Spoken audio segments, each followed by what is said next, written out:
I guess to start off, first of all, how disappointing though is it, given the price of property in Australia, to have such disappointing buildings? Because people pour their life savings into this. In many instances, they shouldn't have to, run a fine-tooth comb and be, knocking on walls and looking carefully at joins. I'm not a building expert. A lot of people aren't. This is the disappointing part of sort of standards and surveyors, I guess. Yes, and it has been a consistent problem that's being built up for the last 20 years. Around the country, though, governments are trying to increase standards, and we've just had a new star rating introduced in New South Wales that can help buyers at least be a little bit more on their guard before they even consider a particular developer. But I think we need to split the properties available into two different categories, because particularly with units, there's different approaches for whether you're buying something that's brand new, like off the plan, or whether it's something that's existing.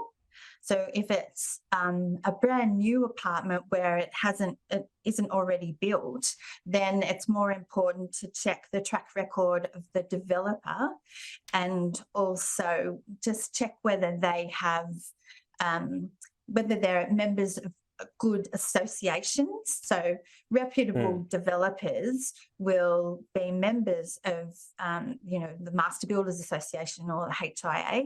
And of course, in different states now, you can Google and see, or, check on the government's website to see whether a developer is rated or not.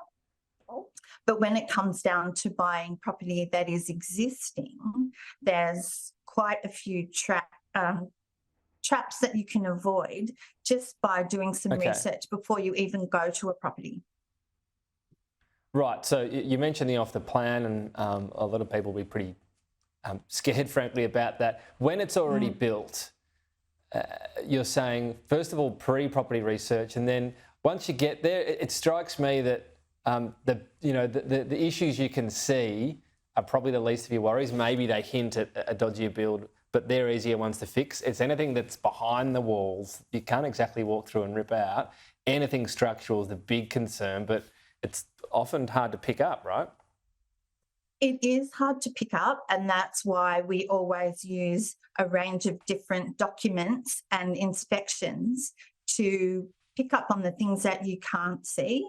So things like leaky showers, so the pipes are behind the tiles, you might not necessarily see that, and a building and pest inspector will be able to check that kind of thing for you. But what we recommend is that when you're actually on site at an inspection, you use your senses. So what can you see? What can you feel? Like, are the floors spongy? And what can you smell? But then you take things to the next level. If if the property passes your first visual inspection, then you get a building and pest inspector to check out the property for you, and also check other documentation like the strata reports and your contract. Yeah, lots of good advice. A lot of heartbreak out there, sadly, from what has been happening. Debra, appreciate your time today.